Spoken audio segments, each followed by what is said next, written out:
नमस्कार, आप देख रहे हैं हर खबर में हूं आपके साथ अमित शर्मा और वक्त है अपने उत्तर प्रदेश का। आईपीएस डीके चौहान की बड़ी जिम्मेदारी, उत्तर प्रदेश के डीजीपी का अतिरिक्त प्रभार उनको मिला है। ये बड़ी जानकारी आपको हम दे रहे हैं, इस वक्त की बड़ी खबर आपको हम बता रहे हैं। आईपीएस डीके चौहान की जिम्मेदारी बढ़ गई है, उत्तर प्रदेश के डीजीपी का अतिरिक्त प्रभार उनको सौंपा गया है। तो ये बड़ी जानकारी आपको हम दे रहे हैं, इस वक्त की बड़ी खबर आपको बता रहे हैं। आईपीएस डीके चौहान को बड़ी जिम्मेदारी सौंपी गई है, उत्तर प्रदेश के डीजीपी का अतिरिक्त प्रभार उनको सौंपा गया है। आपको बता दें कि काम में लापरवाही बरतने, काम में रुचि ना लेने को लेकर जो मौजूदा डीजीपी थे मुकुल गोयल, उनको पद से हटा दिया गया योगी सरकार की ओर से। और अब आईपीएस डीके चौधरी को ये नई जिम्मेदारी, माफ कीजिएगा, डीके चौहान को ये नई जिम्मेदारी सौंपी गई है। ये बड़ी जानकारी आपको हम दे रहे हैं, इस वक्त की बड़ी खबर आपको बता रहे हैं। लखनऊ से यूपी के डीजीपी का अतिरिक्त प्रभार सौंपा गया है आईपीएस डीके चौहान को। डीके चौहान की जिम्मेदारी बढ़ गई है। हालांकि लगातार इनका नाम आगे चल रहा था, इसमें कहा जा रहा था कि डीके चौधरी को जिम्मेदारी सौंपी जा सकती है और कुछ ऐसा ही देखने को मिला है। जिस तरीके से हमने आपको बताया कि मुकुल गोयल को यूपी सरकार ने उनके पद से हटा दिया था। मुकुल गोयल के ऊपर आरोप यह है कि उन्होंने काम में लापरवाही बरती है, काम में वो ठीक से रुचि नहीं ले रहे थे और इसी वजह से उनको पद से हटा दिया गया। और अब आईपीएस डीके चौहान की जिम्मेदारी को बढ़ाया गया है। यूपी के डीजीपी का अतिरिक्त प्रभार उनको सौंपा गया है। आईपीएस डीके चौहान, जिनको ये बड़ी जिम्मेदारी यूपी सरकार की ओर से सौंपी गई है। बड़ी जानकारी आपको हम दे रहे हैं, बड़ी खबर आपको बता रहे हैं और इस बात के आदेश भी जारी कर दिए गए हैं। आदेश की जो कॉपी है वो भी आपको हम दिखा रहे हैं। आईपीएस डीके चौहान की जिम्मेदारी बढ़ गई है, यूपी के डीजीपी का अतिरिक्त प्रभार भी संभालेंगे डीके चौहान।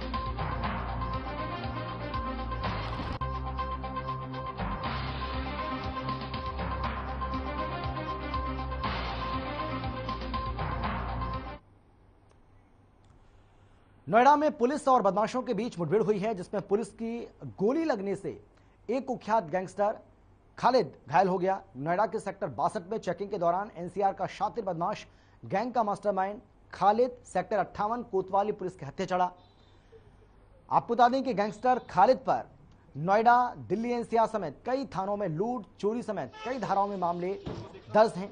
कुल मिलाकर के 51 मुकदमे दर्ज हैं। कुख्यात गैंगस्टर खालिद के पास से लूट की बाइक, तमंचा और जिंदा कारतूस भी बरामद किया गया है।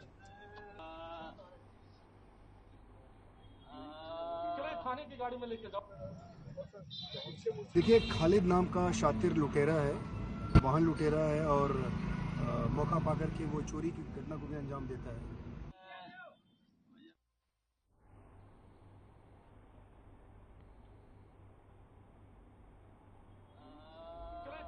नोएडा पुलिस और बदमाशों के बीच एक बार फिर मुठभेड़ हुई है। मेरे साथ बातचीत करने के लिए खुद एडीसीपी रणवीर सिंह मौजूद हैं। आइए इनसे बात करते हैं। सर, अभी मुठभेड़ हुई है बदमाशों और पुलिस के बीच, सर क्या कहना चाहेंगे? खालिद नाम का एक शातिर लुटेरा पकड़ा गया है अभी। यहाँ पे संभवतः ये कोई घटना को अंजाम देने आया था। 51 मुकदमे इसके ऊपर ऑलरेडी हैं। ये पूरे एनसीआर में तमाम जगहों पर लूटपाट की घटनाओं को अंजाम दिया है इसने। गैंगस्टर एक्ट के तहत भी ये जेल गया है और इसका एक बहुत बड़ा गैंग है, जिस गैंग में से कुछ लोग अभी अकाउंट फॉर हुए, कुछ लोग बाकी हैं। इनफैक्ट इसके बारे में इसका नाम खालिद है, इसके बारे में हमें टिप ऑफ था कि हमारे एरिया में कोई घटना को अंजाम देगा। हमारी टीम इसके पीछे लगी थी। एसीपी सेकंड और 58 एसएचओ खुद ही इसको मॉनिटर कर रहे थे और उसमें हम लोगों ने यहाँ पे इस जगह पे चारों तरफ से घेराबंदी की। उस घेराबंदी में ये हमारे गिरावा देकर की टीम पर अटैक किया और जवाबी कार्रवाई हम लोगों ने की। घायल हो गया है ये, बाकी है, एक असला बरामद हुआ है। बाकी जो इसका साथी है। खबर पर ज्यादा जानकारी और बातचीत के लिए हमारे साथ हमारे संवाददाता कंचन जुड़ गए हैं। कंचन, दीजिए पूरी जानकारी, किस तरीके से पुलिस को ये बड़ी सफलता हाथ लगी है? देखिए अमित, नोएडा पुलिस बदमाशों को लेकर लगातार रूप से उन पर कार्रवाई कर रही है और एक के बाद एक मुठभेड़ हो रही है, जिसमें बदमाश लगातार रूप से घायल कर रहे हैं, उनको सलाखों के पीछे पहुंचाया जा रहा है। अभी नोएडा के सेक्टर 58 पुलिस ने एक खालिद नाम के बदमाश को गिरफ्तार किया, जिसपे 51 लूट और चोरी के मामले दर्ज हैं, जिसको लेकर गिरफ्तार हुआ। उसके पैर में गोली लगी है, गोली लगने के बाद में उस पर अस्पताल में भर्ती करा दी, जहां उसका इलाज जारी है।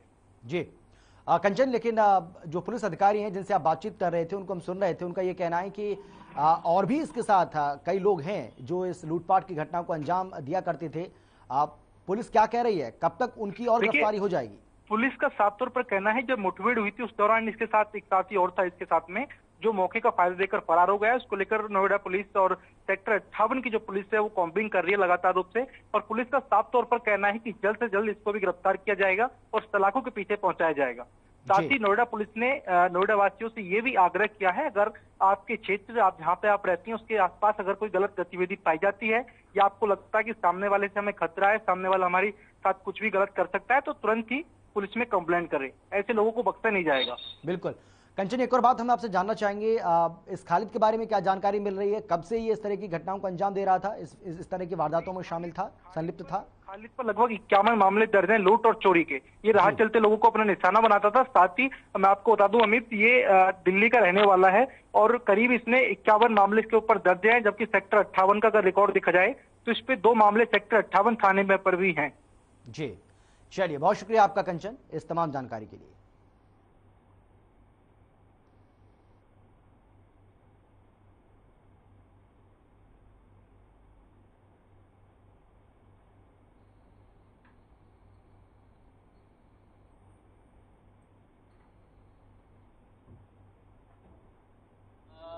थाने की गाड़ी में लेके जाओ।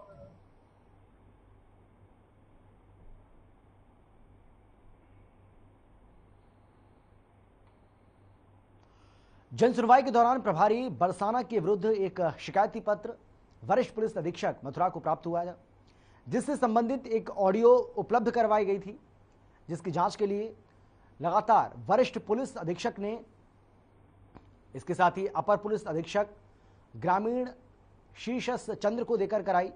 जांच में प्रथम दृष्टया बरसाना थाना प्रभारी निरीक्षक मुकेश मलिक दोषी पाए गए, जिनको निलंबित कर एसएसपी मथुरा को, जिनका नाम डॉक्टर गौरव ग्रोवर है, उनको विभागीय जांच के आदेश जारी किए गए हैं।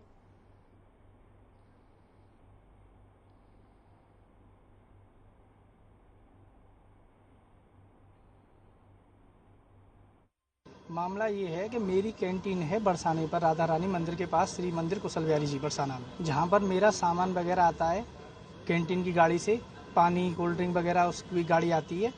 तो इंस्पेक्टर साहब ने, मुकेश मलिक जी हैं वहाँ बरसाना के एसएचओ, उनके द्वारा मेरे से कई बार कभी 100 पाइपर की, कभी रुपयों की काफ़ी मांग की जाती रही, और उन्होंने काफ़ी धमकाया कि तुझे अवैध मुकदमे में फंसा देंगे और अभद्र भाषा का प्रयोग किया। तो उस डर की वजह से मैंने उनको कुछ रुपए तो दे दिए, फिर उनकी मांगे लगातार मेरे पास बढ़ती हुई जा रही हैं, तो जिसके लिए मैंने उनसे मना कर दिया। तो कभी वो वहाँ पर मेरी गाड़ी आती है तो मुझसे अभद्र भाषा से कहते हैं कि तू अपनी गाड़ी हटा रहा है कि नहीं मैं आ जाऊँ, और नहीं तो तुझको मार दूंगा, जान से मार दूंगा। उसके बाद में अपने कांस्टेबलों को भेजते हैं मेरी कैंटीन पर, जिसके सीसीटीवी फुटेज मौजूद हैं। जो उन्होंने मुझसे अभद्र भाषा की है उसकी भी ऑडियो रिकॉर्डिंग है, वो मैंने कप्तान साहब को दी है। मोहम्मद फारूक हमारे साथ जुड़ गए इस खबर पर ज्यादा जानकारी और बातचीत के लिए। मोहम्मद फारूक, वाकई में ये अजीब गरीब मामला किस तरीके से जो पुलिसकर्मी हैं अवैध वसूली यहाँ पर कोशिश करते हैं, अवैध वसूली भी करते हैं और इसके साथ ही धमकाते भी हैं। आप बताइए विस्तार से ये पूरा मामला क्या है? जी, असल में ये मामला जो है थाना बरसाना का है, और थाना बरसाना में एक कैंटीन है। उस कैंटीन के जो संचालक थे उन्होंने जन सुनवाई में एसएसपी मथुरा से इसकी शिकायत करी थी, और उन्होंने एक ऑडियो भी एक जारी किया था, ऑडियो भी उन्होंने एक दिया था, और उस ऑडियो में साफ तौर पर सुनाई दे रहा था, जो काफी दिन से वायरल हो रहा था, कि इंस्पेक्टर बरसाना उनसे जो है कुछ मांग करते हैं, कुछ डिमांड कर रहे हैं, और इन्हीं सब चीजों को लेकर एसएसपी मथुरा डॉक्टर गौरव ग्रोवर ने ये जांच जो है एसपी देहात शिरीष चंद जी को ये दे दी थी, और इस जांच में उन्होंने इस ऑडियो को सही पाया, और सही आज जो है पुलिस कप्तान डॉक्टर गौरव ग्रोवर ने उनको निलंबित कर दिया। जी बहुत शुक्रिया आपका मोहम्मद फारूक इस तमाम जानकारी के लिए, तमाम बातचीत के लिए।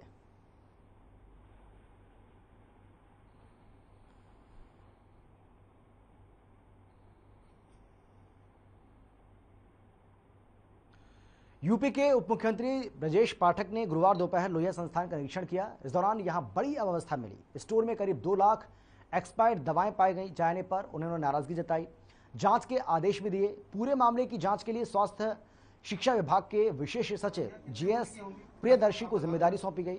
जांच के दौरान पता चला कि ये दवाएं स्टोर में पड़ी एक्सपायर हो गई हैं। इस पर उप मुख्यमंत्री ने संबंधित दवाओं का विवरण तलब किया। उन्होंने निदेशक सहित अन्य जिम्मेदार अधिकारियों को फटकार लगाई, दोषी अधिकारियों को सख्त कार्रवाई की मांग भी की। इसका हम यूज नहीं कर पाए, गरीब हमारे यहाँ आया, हमने पहले बाराबंकी वालों ने आप क्या भेजा, आपने भेज दिया मेडिकल कॉलेज लखनऊ से लोहिया संस्थान में हम गए थे, जहाँ पर दवाइयों का स्टोर है। उस स्टोर में जाकर के हमने जानकारी मांगी कि वो कौन सी दवाइयाँ हैं जो एक्सपायर्ड होने के बाद भी हमारे स्टोर में उपलब्ध हैं। करीब 2,40,668 दवाइयों की सूची मुझे मिली जो एक्सपायर्ड हो गई हैं और कंपनियों को ना वापस करके वो हमारे स्टोर में आज भी उपलब्ध है। इसके लिए एक जांच समिति का गठन किया गया है। सचिव चिकित्सा शिक्षा की दर्शी भी इसके अध्यक्ष बनाए गए हैं और जो इसकी जांच करके रिपोर्ट देंगे और जो भी दोषी होगा उसके खिलाफ हम कड़ी कार्रवाई करेंगे। वाराणसी स्थित ज्ञानवापी मस्जिद के सर्वे के लिए कमिश्नर को नहीं बदला जाएगा। गुरुवार को वाराणसी लोअर कोर्ट ने यह फैसला सुनाया। अदालत ने इस मामले में 17 मई को सर्वे रिपोर्ट मांगी है, यानी कि इससे पहले सर्वे पूरा करना होगा। कोर्ट ने कहा है कि सर्वे में बाधा डालने वाले लोगों पर कार्रवाई की जाएगी। कोर्ट ने 2 सहायक कमिश्नर भी नियुक्त करने का निर्देश जारी किया है। कोर्ट ने ऑर्डर दिया है कि सुबह 8 बजे से लेकर 12 बजे तक चप्पे चप्पे का सर्वे किया जाएगा। इस दौरान कमिश्नर अजय मिश्रा के साथ साथ सहायक कमिश्नर विशाल और अजय प्रताप मौजूद रहेंगे।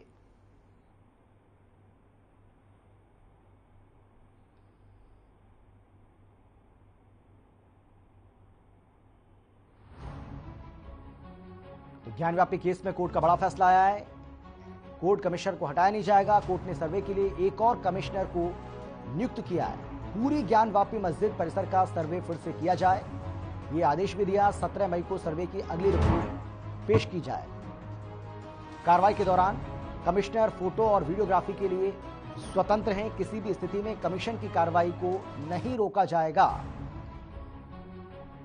तो ज्ञानवापी केस में कोर्ट की ओर से आज क्या फैसला दिया गया, ये आपको बता रहे हैं। कोर्ट ने सर्वे के लिए एक और कमिश्नर को नियुक्त किया है। इसके अलावा पूरी ज्ञानवापी मस्जिद परिसर का सर्वे फिर से किया जाए, ये मांग उन्होंने की, ये बात उन्होंने कही है। इसके साथ ही 17 मई को सर्वे की अगली रिपोर्ट पेश की जाए। कार्रवाई के दौरान कमिश्नर फोटो और वीडियोग्राफी के लिए स्वतंत्र हैं। किसी भी स्थिति में कमीशन की कार्रवाई को नहीं रोका जाएगा। तो ज्ञानवापी केस में वाराणसी अदालत का यह बड़ा फैसला। और अब खबर है लखनऊ से, जहां ग्रामीणों की सजगता ने एक नाबालिग बच्ची के साथ दुष्कर्म होने से रोक लिया और क्षेत्र में शांति व्यवस्था बनाए रखा। गांव वासियों की ओर से ये उच्च कोटि का काम होने के परिणाम स्वरूप जनपद के उच्चाधिकारीगण की ओर से प्रशंसा की गई। साथ ही इस घटना के बाद निम्नांकित व्यक्तियों की ओर से गांव में शांति का माहौल बनाए रखने और लोगों के मनोबल को बढ़ाए रखने के क्रम में डीसीपी पूर्वी ने निम्नांकित व्यक्तियों को प्रशस्ति पत्र देकर पुरस्कृत किया। जैसे हमें पुलिस के पास आना चाहिए अपनी प्रॉब्लम के लिए, तो हमारी संस्था की सर कोशिश यही है कि हम लोगों को ये बता पाएं और ये डर खत्म कर पाएं।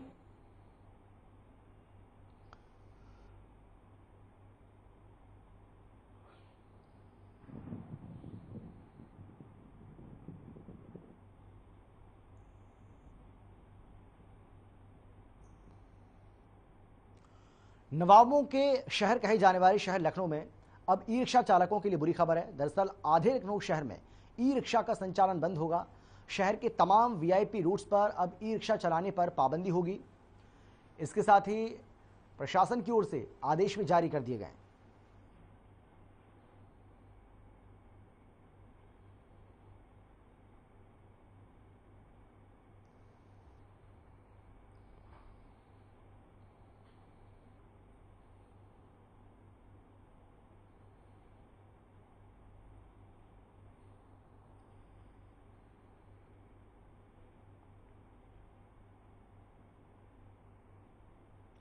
और अब खबर है लखनऊ से, जहां गंगा टास्क फोर्स ने 17 यूपी एनसीसी बटालियन के गर्ल्स और बॉयज को बायो रेमिडेशन तकनीक को समझाया। गंगा में मिलने वाले पानी के गंदे नालों को किस प्रकार से बायो रेमिडेशन तकनीकी से साफ किया जाता है।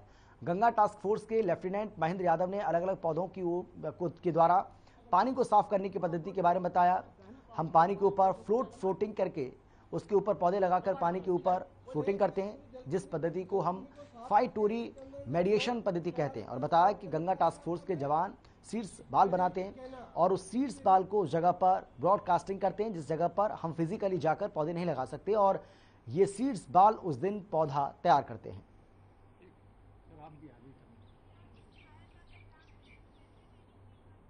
इस बार बच्चों का जो एनसीसी कैंप है इसमें बिल्कुल एक चीज नई है। जो एक गंगा टास्क फोर्स के एक जो बटालियन है जो कर्नल वेदवत वैद्या के दिशा निर्देशन में काम कर रही है, और ये गंगा को साफ रखने के लिए कानपुर से लेकर वाराणसी में पिछले 3 साल से काम कर रही है। और हम गंगा को किस तरीके से साफ रख रहे हैं और उस साफ रखने में बच्चों का क्या योगदान होना चाहिए, उस योगदान देने के लिए बच्चों में हमें एक जागरूकता चला रहे हैं कि हमारी जो भारतीय संस्कृति और सभ्यता की जननी जो माँ गंगा है वो मैली ना हो, और जो हमारा एक नेचुरल रिसोर्स है तो हम हमारा जैसे पहले था उसको हम उस तरीके से रखें। और हमने बच्चों को बताया चाहे हम गंगा माँ को आर्थिक रूप से माने, चाहे हम सामाजिक रूप से माने, चाहे हम पौराणिक रूप से माने, हमारी माँ गंगा का अस्तित्व हमारे जीवन में किसी न किसी प्रकार से है ही और हमें वो मानना ही है। समाजवादी पार्टी के वरिष्ठ नेता आजम खान की पत्नी डॉक्टर तजीन फातिमा और विधायक बेटे अब्दुल्ला आजम खान रामपुर की एमपी एमएलए कोर्ट में हाजिर हुए, जबकि अब्दुल्ला आजम खान के 2 अलग अलग जन्म प्रमाण पत्रों के मामले में अदालत ने अगली तारीख 16 मई तय की थी। आपको बता दें कि 11 मई को तारीख पर हाजिर नहीं हुए थे और अपने अधिवक्ता के द्वारा अदालत से हाजिरी माफी की दरखास्त लगाई थी, लेकिन अदालत ने उनके इस प्रार्थना पत्र को न केवल निरस्त कर दिया था बल्कि सीधे तौर पर दोनों के विरुद्ध गैर जमानती वारंट जारी कर दिए। आपको बता दें कि गैर जमानती वारंट जारी होने के बाद से ही दोनों के ऊपर गिरफ्तारी की तलवार लटक रही थी। अगर पुलिस उनको गिरफ्तार कर लेती तो फिर जमानत के लिए एक लंबी प्रक्रिया से गुजरना पड़ सकता था, और इसी से बचने के लिए अब्दुल्ला आजम खान और उनकी माता डॉक्टर तजीन फातिमा रामपुर के एमपी एमएलए कोर्ट में पेश हुए।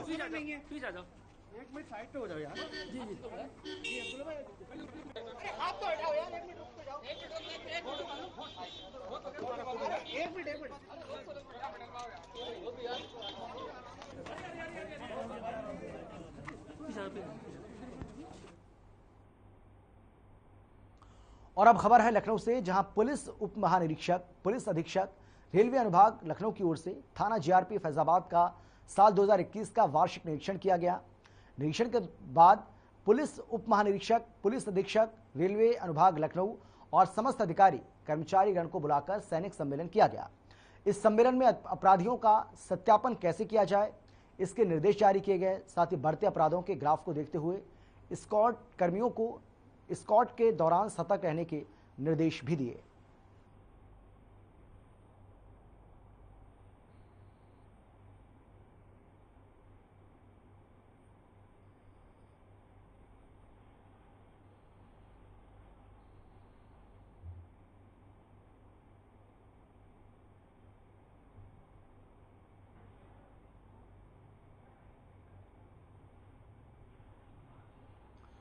यूपी राज्य औद्योगिक विकास निगम के पूर्व प्रबंधक श्री कृष्ण त्रिपाठी को करीब 4.5 करोड़ रुपए के गबन मामले में गिरफ्तार किया गया है। यूपी एसआईडीसी के पूर्व प्रबंधक पर आर्थिक अपराध शाखा ने कार्रवाई की है। आपको बता दें कि ईओडब्ल्यू को नोट गिनने की मशीन मंगवानी पड़ी। ईओडब्ल्यू की टीम ने श्री कृष्ण त्रिपाठी को लखनऊ से गिरफ्तार किया। ईओडब्ल्यू की टीम को क्लोरीन की टैबलेट की आपूर्ति में गबन किए जाने के मामले की जानकारी मिली थी। मामले की शिकायत मिलने के बाद घटनाक्रम की जांच की गई। जांच में पाया गया कि क्लोरीन टैबलेट की आपूर्ति में 4.5 करोड़ रुपए का गबन किया गया है।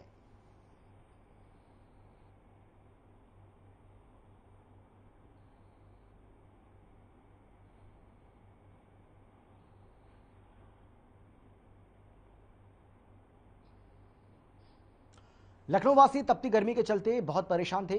पारा 46-48 के आसपास चल रहा था, लेकिन अचानक मौसम ने करवट ली। मौसम में बदलाव होने के चलते लखनऊ वासियों को राहत मिली। तेज हवाओं के साथ लखनऊ में बारिश के कारण मौसम सुहावना हो गया। कुछ ही देर के बाद लखनऊ वासियों को गर्मी से थोड़ी देर के लिए राहत भी मिली।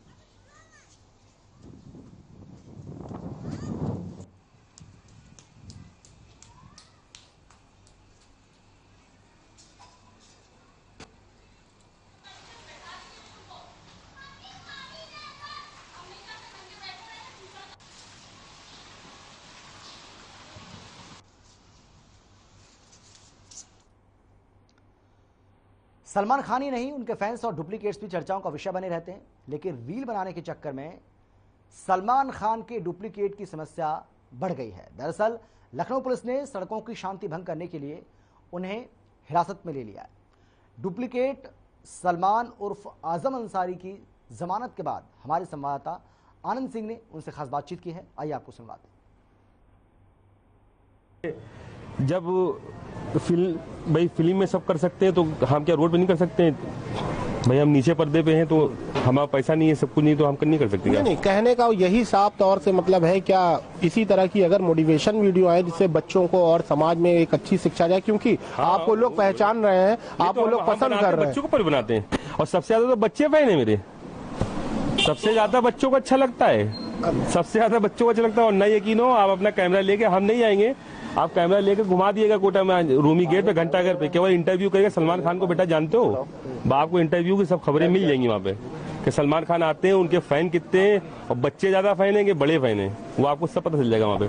सलमान भाई को और देश की जनता को हमारे चैनल के माध्यम से क्या संदेश देना चाहेंगे? चलो भाई, यही संदेश देना चाहेंगे कि आप लोग सबसे पहली चीज एक दूसरे से मोहब्बत करिए। सबसे पहला काम जो है एक दूसरे से मोहब्बत, एक दूसरे से जलिए ना, कोई भी हो।